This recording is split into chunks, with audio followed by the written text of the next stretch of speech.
Somebody stole my frets. So, as you see, I ran out of unique hats or different types of headgear. And I was complaining to my girlfriend, and she said, "Fear not, this scarf will become a headdress very soon." And with that, we will, of course, need to start with late Mycenaean palatial civilization. And we are basically talking about LH3 now, yeah? So imagine the final decades of 15th century BC, all the way to the end of non-palatial Mycenaean is late Mycenaean, but the palatial is basically from last decades of 15th century to around 1200 when the big collapse happened. So what are we looking at? First of all, the main palatial center, which was for sure a palatial center and an administrative center um, in LH3A1, was Knossos. So the linear B administration of Knossos is around in LH3A1. At the end of it, it's destroyed. But then in 3A2, we start seeing the palatial centers on the mainland. Yeah. And in 3B, we have so many palatial centers. We have Pylos, Thebes, Tiryns, maybe Athens, maybe up north, Iolkos at the mini, and of course Pylos. And of course, around 1200, everything's destroyed, and central administration, writing, and monumental architecture, standardized pottery production, they all go down the drain. All right, so what are the centers? For the early late Mycenaean period, Knossos is the main center, and then, of course, we start seeing this particular pattern in large citadels of the Argolid, at Tiryns, at Mycenae, but also at Pylos. We see a recurring pattern. What is that? Let's start with Mycenae. At Mycenae, of course, we visited, everybody's been there. The Lion Gate is here, and please do the readings about this entire Lion Gate thing before you respond to questions. Here's the thing with Mycenae. The original fortification wall was following the outcrop of the limestone fault. Mycenae is built right on top of a fault. And then they decided to enlarge it in 3B. So around probably between 1270 to 1250, or maybe slightly later according to some, but they enlarged it. And this is when they deliberately took Grave Circle A in and extended it quite a bit, actually. And in the final decades of the existence of Mycenae as a place of central palatial administration, they added this little horse head shape extension in the northeast, and as a result, this is very aptly called the northeast extension, to ensure that they would have access to some underground water source, and added some sally ports. This is obviously a defensive.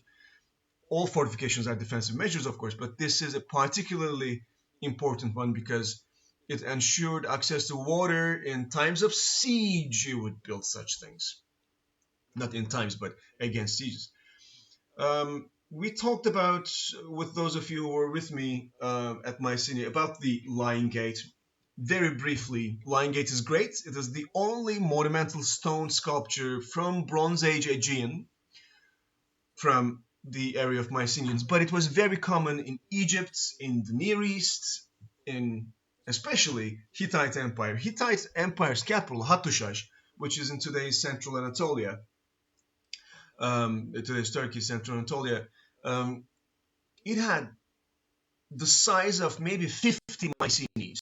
It is that huge. And it had so many gates, so many main gates, and several of them had flanked lines, and also apotropaic if you remember that term from the Acropolis Museum day. And Mycenaeans were in contact with the Hittites at this point. We know it from Hittite sources for sure. So maybe they were inspired by the Eastern examples of monumental stone sculpture depicting large panthers and lions. These dudes lost their heads, so we cannot be sure what type of large feline they were. But the symbolism, according to many, is obvious. Um, Symbol of power. The column here is the symbol of the royal family, the court maybe. And of course they're putting their incredibly cute paws on some tiny little altars, which of course indicates the importance of religion for the state. Religions, states, they go always almost hand in hand. Another important thing though, the palace plan that we see at Mycenae also appears at Tiryns and at Pylos. What are we talking about? In the palatial complex of Mycenae, you see this building called Megaron. Yeah, this is the main Mycenaean palatial structure, much smaller than Minoan palaces. But at Tiryns, again you have a monumental entrance, outer court, monumental entrance, inner court, tripartite, three-part building, the Megaron, the front porch, the vestibule in the middle, and the throne room. Mycenae, again, the same thing. The topography is much harsher, but still, monumental entrance, a little opening, inner court, and then front porch, vestibule. Vestibule is simply the jargon name for this middle room, which usually give access to side areas of the palace occupied by your servants and slaves and cooks and what have you. And of course the throne room, which is a hearth and 4 columns are surrounding that hearth and a throne. At Pylos, the same thing. You come from outside to an outer court, monumental entrance, tiny little inner court, and then the monumental Megaron, front porch, vestibule, throne room with the throne, with the monumental hearth, flanked by, surrounded by 4 columns. So why would you have a uniform palatial plan if we are looking at independent city-states in the late Bronze Age? This is one of the major questions. And the answer to that is, we don't really know. I'm going to come back to this in 2 seconds. But first, let's look at different functions of a Mycenaean palace. Just like Minoan ones, it had many functions, not only administrative, but also residential, but also storage, because palatial administration wanted a close grip on the accumulation of capital, which is your, of course, important trade items like perfumed olive oil or wine or wheat.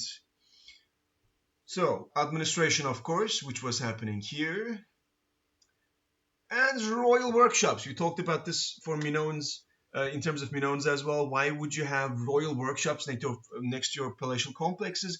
Well, because of many things. Because Mycenaean palace wanted to control certain types of productions, for sure, but also they need the production of prestige items, as we talked about with some of you at Mycenae.